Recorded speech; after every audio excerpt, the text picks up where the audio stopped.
Ndindwebe ndinje mna ndasikenywa niyandiva.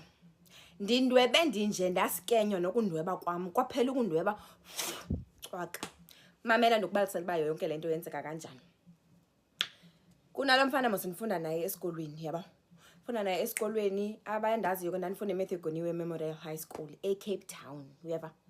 So ndifunda nalo mfana, lo mfana nguAxola Haleni guys, Axola Haleni uyeva. Lo mfana ndifunda naye ayinyani sifunde siyazana mozo because is classmates. Siphume ke ngoku high school ke. So ekuphumeni kwethu mna ndaphinde Eastern Cape because bendifumene isikole eEastern Cape. Ndafunda eEastern Cape. Yena washiyeka ke ngoku eCape Town uyandiva.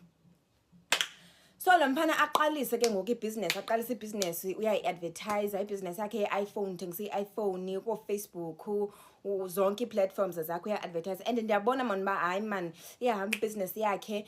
At that time ndidinga i-iPhone.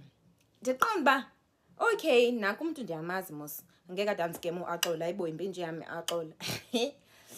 Ndithi kuye Axola ndimtexte. Axola ndidinga i-iPhone. Ithini price list yakho? Andithumelele price list uAxola hayi nyani ndimxelele okay hayi ndiza kutasha xa sendime kahle. Ndandisenibona mos into zami sezizodubula but ndandisenqoma ndiyalungiselela ngoku bangaba izothi dubula then ndibe ndithi Axola sendikhona. Okay ngabinangxaki sidubula into zami. Ekudubuleni kwento zami ndimthinda uAxola. Axola sendi right ke ngoku. Ithini into bhuti? Ndidinga i-iPhone X. Yes, nandidinga iPhone X ngela xesha. Ndithi ndidinga iPhone X imalini iPhone X yakho? Atsho ke nakuba imalini futhi andinike price list ingabi nangxaki. Ifike ke ngoku imini yobana mandiyithengile iPhone. Andinike i-bank details zakhe.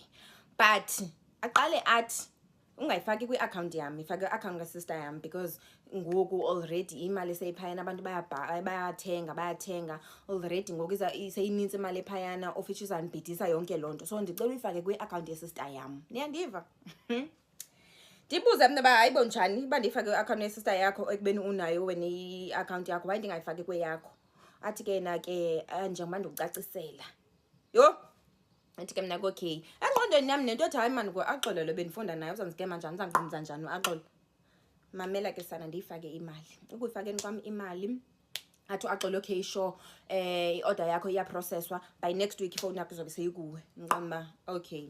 Andinaso ne-stress nesincinci because ndiyayazi uba ndithenga kuAxola Haleni endifunda naye ebendifunda naye.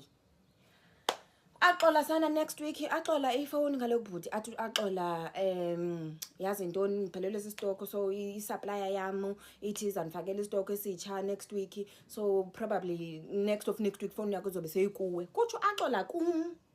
Kutsho uAxola kum. Ndilinde dolo lo uAxola. Ndithi Axola andidibani ke mna ke nabantu abasenza olu hlobo. Awukwazi undiqhuba olu hlobo. Hey. Futhi yabona lento yathi ongafuni uyongena iStore sezosilimaza ngenye imini. Ndithi Axola ndimgcwalisele uAxola ba Axola mna ndenziwa njalo. Ndizenza dangerous. Axola ndenziwa njalo ke mna ke sana bhuti. Ingathi ngobuyisa imali yami xa ungazukwazi ukundideliverishela le phone endiyifunayo. Axola sana wafaka ilento kaminazana ithile kwangena i-message ndabona kungena i-notification etshoyo ba le kaPex etshoyo ba iyeza i-parcel nqamba okay fine. Yenina ndithi yafika i-parcel. Xa ndithi ndiyavula i-iPhone yeva. iPhone injani ukubandala? Injani ukubandala? Inazo ne-cracks imbi andimazi uAxola beyichola phi le iPhone nje. Imbi le phone. Ndaqoma andikwazi nokuyixoxa into kaXola zange ndigoduka nalo iPhone ndaphinde ndakhupha i-R60 ndathi back to the sender because what the hell is this? Undithumelela ivukuvuku le iPhone kodwa mna ndithenge i-brand new. Njani nasana? Ube ndibuye ndimbhalele ixwebhukazi efowunini. Axola hayibo yintoni ngoku wandinika i-scrap camanzi i-scrap yathi mna unika i-scrap sefowuni esinje sihlengehleke solo hlobo. Ungqala kakubi mos uAxola. Hey. Athi Axola hayibo bengicela ubambisa ngaleyo kwangoku isitoko singekafiki. Ndabona apha ba uyabona apha ndiyagezeleka sana. Ndiyagezeleka.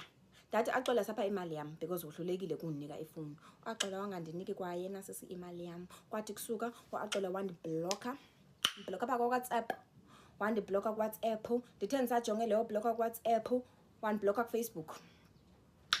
Hayibo ndiqomba hayibo into enzoyithini lena ndatekste intombazana endandifuna nayo chomi yami eyayihlala kwa sengenqini buze ba hayibo Miliswa igama lakhe Miliswa ntombi umgqibeleni noAxola athi uAxola hayibo ngiqala umbona mina apha ndithi hayibo uAxola uhlala phi athi uAxola uhlala side B ko BM yeba ndibuze ke mina kuba ndawoni ngaseTsiphatsipha kunendawo ekuthiwa kuseTsiphatsipha mosiko BM ndithi ndawoni ngaseTsiphatsipha athi ke na ke no not kwelo cala kwicala elingakulo zibheqengesha abiza igama lo mntwana ndithi ke mina ke abuze bakwenzeka ndithi hey undigqamzile sana lowo athi hayibo njani bendisathi nzonzo nge-iPhone kuye nami ndithi ungabi saqaliseke sana because uAxola undigqamzile ndithi kuni oko Axola ndimbhuqa akasafumaneki kwi-calls akafumaneki kwi-platforms zakhe social media platforms akafumaneki up until today ndinixelela uba Axola mna akakandiniki loo mali nangoku akakandiniki ndithi yaqengqeleka iminyaka uAxola akakandiniki imali yam